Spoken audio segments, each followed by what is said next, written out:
I wanted to walk through an example of a projectile motion problem that can be solved using either conservation of energy or the equations of motion. The situation is that there's a baseball field, here's a baseball player, they throw a baseball, and when the baseball reaches its maximum height, we want to know how fast the ball is moving at that point. So we'll use conservation of energy first. Let's imagine that the ball is released from some height we call y equals 0, and then it achieves its maximum height, which is a distance h above y equals 0. Now further suppose that we know the ball was released with a speed of v0, but we don't actually know the precise direction. That's what makes this problem a little more challenging, and we're trying to solve for v sub h, the speed at its maximum height. To apply conservation of energy, we need to construct expressions for the kinetic and gravitational potential energies, both at the initial time, just after the ball is released, and then when the ball reaches its maximum height. So the initial kinetic energy we can write as 1/2 mv0 squared. The kinetic energy at its maximum height will just be 1/2 mvh squared. The gravitational potential energy initially is mg times the height, which is 0, so that term will go to 0, and the gravitational potential energy at its maximum height is m times g times this distance h.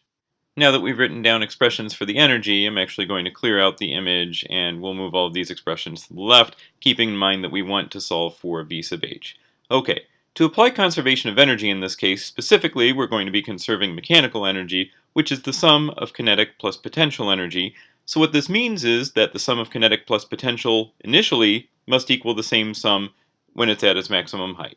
That means that k0 plus ug0 must equal kh plus ugh. And we can substitute in those four expressions that we have over there on the left. So we do that, and as I said before, mg times 0 gives you 0, so this simplifies a little bit. Now we can divide this entire expression on both sides of the equal sign by 1/2 times m. So we do that, and we get v0 squared equals vh squared plus 2gh. Our goal is to solve for vh, so we'll isolate that on the left-hand side, take the square root of both sides, and we find that the magnitude of vh equals the square root of the quantity v0 squared minus 2gh. We'll write that result over here on the left. So that's the expression we get from conservation of energy, and it only took us about 6 lines. Now we'll apply the equations of motion, and there are a few ways to do this problem, but I'm specifically going to choose applying the equations of motion in much the same way that we have the rest of this course. So let's start with a relevant equation of motion, vy squared equals v0 y squared plus 2ay delta y. So in the y direction, we can write that equation like this, where the left-hand side vhy squared just refers to the y velocity at its maximum height. But in projectile motion problems, of course, the vertical velocity at an object's maximum height is 0, so the left-hand side becomes 0. And you'll also notice I substituted in an expression for v0 y just using the decomposition of v0, so it's now v0 sine theta. Also, I put in ay equals minus g, and the y displacement is h.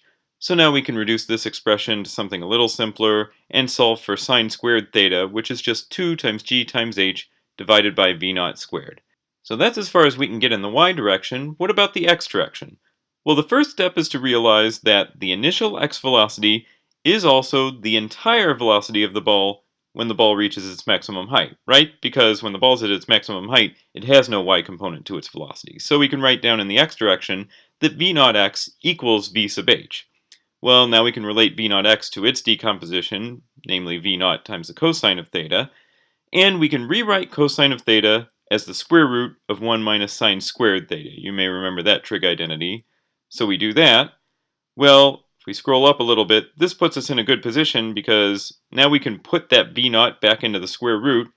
So we do that, and we get that vh equals the square root of v0 squared minus v0 squared times the sine squared of theta. But we have an expression for the sine squared of theta that we got using considerations in y. So we can substitute that expression in here.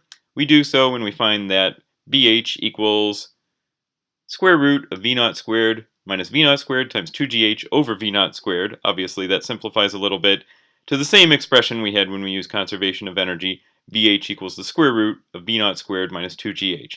Now it may be that we could have cut a few corners when applying the equations of motion, but the fact is for this problem, energy conservation gets you to the answer more quickly.